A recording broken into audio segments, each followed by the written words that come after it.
Amin ya rabbal alamin. Mudah-mudahan niat-niat hajat kita dikabulkan oleh Allah Subhanahu wa taala, wabil khusus dalam rangka kita mendoakan arwah almarhum almarhumah keluarga besar kita. Karena satu-satunya yang dibutuhkan oleh orang yang sudah meninggal dunia adalah doa, apalagi doa anak yang soleh. Kalau Abah boleh berpendapat, ada dua kemungkinan seorang anak itu dikatakan berbakti atau dikatakan bisa membalas kebaikan orang tua. Yang pertama, ketika anak itu bisa memakaikan mahkota kepada orang tuanya di akhirat kelak. Siapa anak-anak yang bisa memakaikan mahkota? Anak-anak yang belajar, menghafal, dan mengamalkan Al-Quran. Karena dia belajar, menghafalkan, dan mengamalkan Al-Quran, maka anak tersebut diberikan kesempatan oleh Allah untuk memakaikan mahkota kepada kedua orang tuanya. Mohon maaf, kalau kita belajar Al-Quran enggak, menghafal Al-Quran enggak, mengamalkan Al-Quran enggak, lu piye harus memakaikan mahkota kepada kedua orang tuanya. Kemungkinannya yang kedua, kita jika katakan berbakti ketika kita mendoakan kedua orang tua, ya. Maka anak tolong belajar mendoakan orang tua, ya.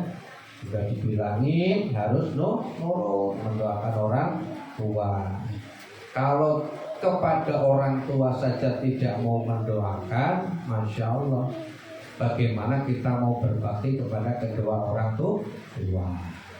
Mungkin kita doa di rumah masing-masing boleh, tetapi mungkin kadang tidak semangat, tidak ada temannya, berbikinlah majlis. Maka kita bermajlis, manfaatkan majlis ini untuk mendoakan kedua orang tua. Salah satu video shotnya Ustadz Adi Hidayat, beliau menceramahkan begini: ketika seorang anak itu memohonkan ampun, memohonkan istighfar kepada kedua orang tuanya, maka orang tua yang sudah di alam kubur, mereka kaget, ada apa ini? Kok saat ini nikmat sekali, saat ini kok kepenak banget uripe. Ternyata diberitahukan karena saat ini anak-anakmu sedang mendoakan dirimu. Subhanallah. Maka terkait melanjutkan kitab ini, Rahasia Ruh dan Kematian, halaman 30, pada pertanyaan yang kedua, apakah arwah orang-orang yang mati dapat saling bertemu, saling berkunjung, dan saling mengingatkan atau tidak? Ibnul Qayyim Al-Jauziyah memberikan jawaban, ruh itu terbagi menjadi dua golongan. Yang pertama, ruh-ruh orang yang diazab dan ruh-ruh orang yang diberi nikmat. Ruh-ruh orang yang diazab, dia sibuk dengan menerima azab dari Gusti Allah, maka boro-boro dia bisa bertemu. Enggak usah kita di alam barzah yang mempertanggungjawabkan amal nyun sewu. Jenengan sekolah, ketika waktu istirahat karena jenengan disetrap, misalnya logi, waktu istirahat disetrap karena orang garap PR, liyane waktu istirahat do jajan, do ketemu wong tua tinggal ngirimi jajan, jenengan karena waktu PR ora dikerjano disetrap kon garap PR, boro-boro ketemu konco, boro-boro bisa dolan. Nyun sewu, ruh juga begitu. Ketika kita banyak dosanya, banyak kesalahannya, yo nang alam kubur sibuk mempertanggungjawabkan perbuatannya. Tetapi ketika banyak amal solehnya, alhamdulillah, cara nang dunyane jenengan iso healing, iso jalan. Itulah ruhnya orang yang diberi nikmat. Dan orang yang mendapatkan nikmat di alam kubur, dia bisa jalan-jalan ketemu siapa saja yang dicintainya, ketemu yang dikenalnya, dan lain sebagainya. Sekaligus jawaban ini mengambil dari latar belakang ketika Rasulullah berdialog dengan sahabat. Ada sahabat Nabi yang bertanya kepada Rasulullah, "Ya Rasul, kalau sekarang kita masih hidup, kita masih bertemu. Kalau saya rindu, saya bisa mencari dirimu, bisa ketemu di masjid, bisa ketemu di majlis. Tapi nanti kalau kita sudah meninggal dunia, mungkinkah saya bisa bertemu dengan dirimu?" Kata sahabat. Sedangkan engkau seorang nabi, seorang rasul, pasti kau dimuliakan, ruhmu diangkat ke surga. Maka turunlah.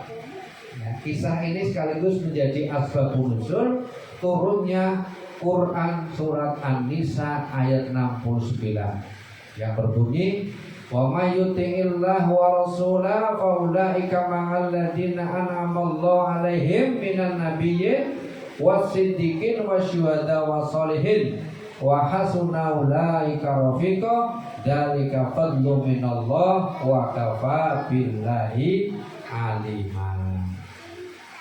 Dan orang-orang, barang siapa yang menaati Allah dan Rasulnya, mereka itu akan bersama-sama dengan orang-orang yang Allah anugerahi nikmat, yaitu para nabi, siddiqin, orang-orang yang mati syahid, orang soleh, dan mereka itulah teman yang sebaik-baiknya.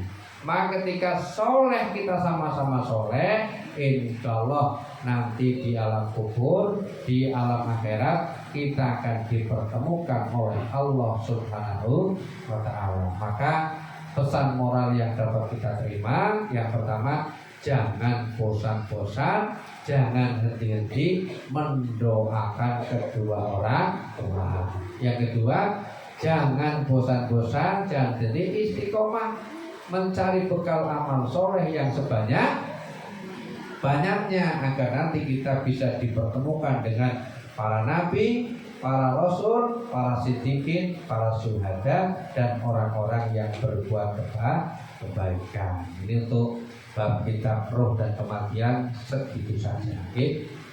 Selanjutnya hanya ngasih pengumuman, mengingatkan kembali sunnahnya 10 Muharram itu mestinya berpuasa.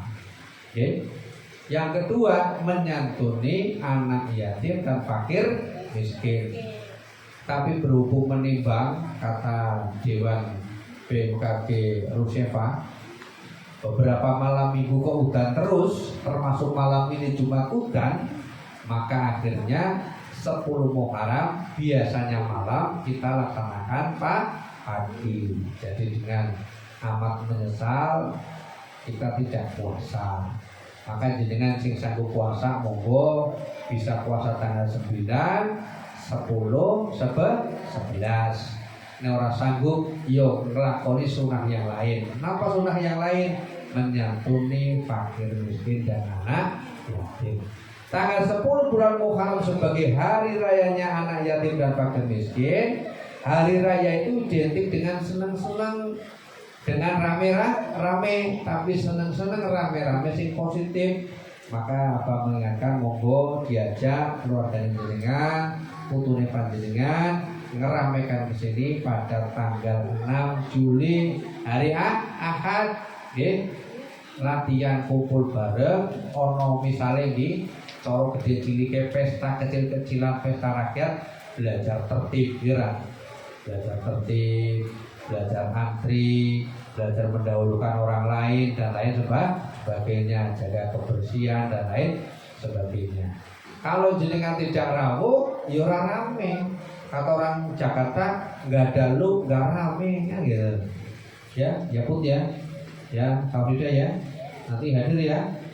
Karena nggak ada lu, nggak rame lah. Lagi doa saja rame lah, apalagi lagi rame, nanti tambah rame. Itu mengingatkan untuk maka kita ramekan bareng, saling mengalahkan anak cucu kita untuk belajar tertib ketika nanti ada acara nih. Itu yang dapat kami sampaikan. Cuacanya hujan, monggo istirahat dulu. Sekaligus tutup, kurang lebihnya mohon maaf. Bila taufiq wal hidayah. Wassalamualaikum warahmatullahi wabarakatuh.